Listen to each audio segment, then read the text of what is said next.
مؤثر و ارزنده ইরানের মিসাইলের তাণ্ডব লীলা দেখছে পুরো মধ্যপ্রাচ্য জুড়ে এখন পর্যন্ত ১২৫টি মিসাইল ছুড়েছে তেহরান। মধ্যপ্রাচ্যের ৪টি ঘাঁটিতে মার্কিন সামরিক স্থাপনাকে লক্ষ্য করে ধ্বংসযজ্ঞ চালিয়েছে তেহরান। এর মধ্যে সবচেয়ে গুরুত্বপূর্ণ বাহরাইনে মার্কিন পঞ্চম নৌবহরের সদর দপ্তর।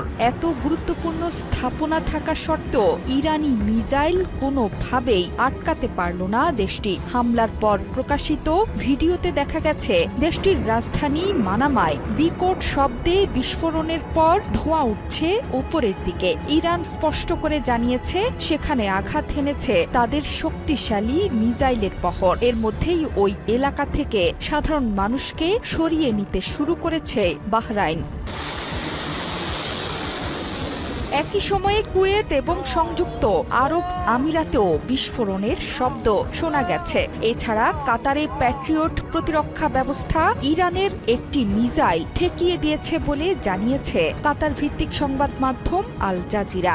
ইরানের হামলায় মধ্যপ্রাচ্য জুড়ে তুমুল ক্ষয়ক্ষতির খবর দিয়েছে আন্তর্জাতিক গণমাধ্যমগুলো। এর মধ্যে আকাশসীমা বন্ধ করে দিয়েছে কাতার, কুয়েত এবং আরব আমিরাত। আবুধাবিতে ইরানের ছোড়া বেশ কয়েকটি মিসাইল আঘাত এনেছে। এতে একজনের মৃত্যু হয়েছে বলে জানিয়েছে আল জাজিরা। এই হামলাকে জাতীয় সার্বভৌম ও আন্তর্জাতিক আইনের চরম লঙ্ঘন বলছে আমিরাত।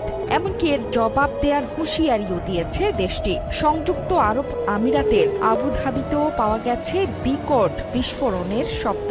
সৌদি আরবের রিয়াদ থেকেও এসেছে বিস্ফোরণের শব্দ। মধ্যপ্রাচ্যের মোট 5টি ঘাঁটিতে এর মধ্যে আঘাত হেনেছে তেহরান। শনিবার সকালে ইরানে ইসরায়েলের আঘাতের পর 1 ঘণ্টাও সময় নেয়নি তেহরান। শত্রুর আগ্রাসনের জবাবে অধিকৃত ভূখণ্ডের দিকে প্রথম দফায় মিসাইল এবং ড্রোন হামলা শুরু করে তেহরান। প্রথম দফায় ইসরায়েলের আকাশসীমায় অন্তত 35টি ব্যালিস্টিক মিসাইল ছুড়েছে ইরান। এর মধ্যে কিছু কিছু মিসাইল প্রতিহত করলেও বেশিরভাগই আঘাত হেনেছে লক্ষ্যবস্তুতে। ধ্বংসযজ্ঞের ভিডিও প্রকাশ করতে শুরু করেছে গণমাধ্যম।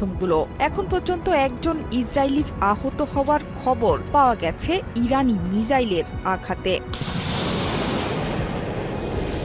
ইরানি মিসাইলের তাণ্ডবে দিক বিদিক ছুটছেন ইসরায়েলি জনগণ। হাসপাতাল থেকে শুরু করে সব জায়গাতেই ইরানি মিসাইলের ভয়ে নিরাপদ আশ্রয়ে যেতে মরিয়া ইহুদি জনগণ। দেশজুড়ে জাতীয় জরুরি অবস্থা ঘোষণা হয়েছে আগেই।